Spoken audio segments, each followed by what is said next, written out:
I'm Howard from 92.1 City FM with. Oh, Derry from Honeymoon Suite.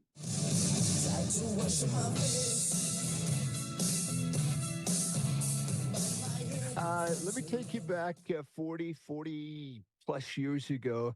I'm working at this radio station, and then there was such a buzz for Honeymoon Suite in Canada and America. I'd love to hear that for a Canadian band. How did that buzz happen? Well, I'll tell you, it happened really fast. And it happened because I think basically, well, we were a bar band for a couple of years, a cover band. We sent a demo of New Girl Now into a station in Toronto for their homegrown contest. And it won the contest, started getting airplay, started generating interest, led to a record deal. And then once we got signed, we cut our album, and Much Music was just starting, and MTV. So had to make the video. So all these things just happened all at the same time.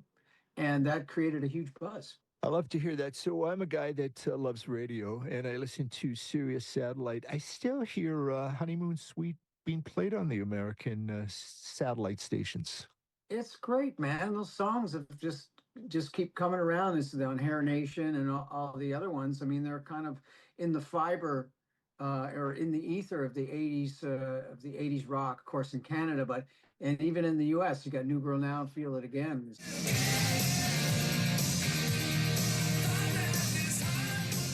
Well, because it came out at a time when radio was everything, if you remember. I do. Canada radio was everything, numbers, and they built bands, and they still support us. So you had the airplay, and here we are, still getting it years later.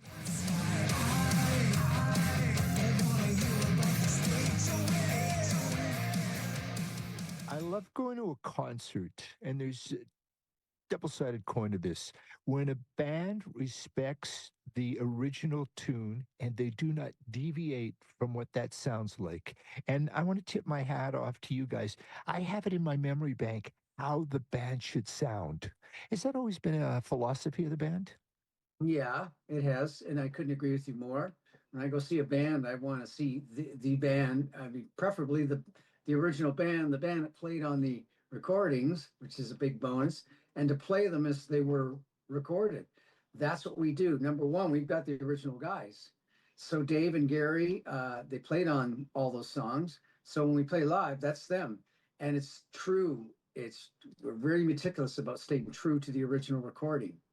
I wouldn't have it any other way, because that's what the fans came to hear. They don't want to hear your kind of improvised version of it because you got bored of playing Feel It Again the same old way. No. And it's a great feeling to be in the audience, and you feel like you're connecting with everybody, and we all, or most of us, sing along together. It's a moment. It is. I never get tired of it. I don't know how many times I've played New Girl Now or Stay in the Light, but being the writer on the songs, it's even more special to me after 40 years to see a whole new younger generation who knows the music now. They probably weren't even born, when we were happening.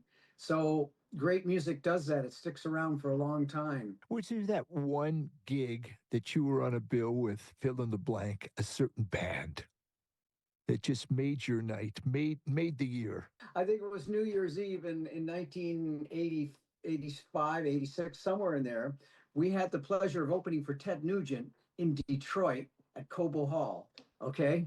And it didn't go so well. We got on stage, and halfway through, we started to get pelted with stuff, on the stage, because you're opening with Nugent. And like in Ted's words, he goes, most of his audiences are out on a day pass or on parole for the weekend, and then they got to go back on Monday. And we had to shorten our set because his audience was pretty nuts on a New Year's Eve in Detroit. And he even came back to our change room after the show and said, guys, I'm really sorry about that, but my audience is a little cuckoo. Yeah, a lot of fun there. I Yeah. appreciate you guys. 2 weeks from tonight, I'll see you in Winnipeg. Sure, Thank you man. for your Thank time. you.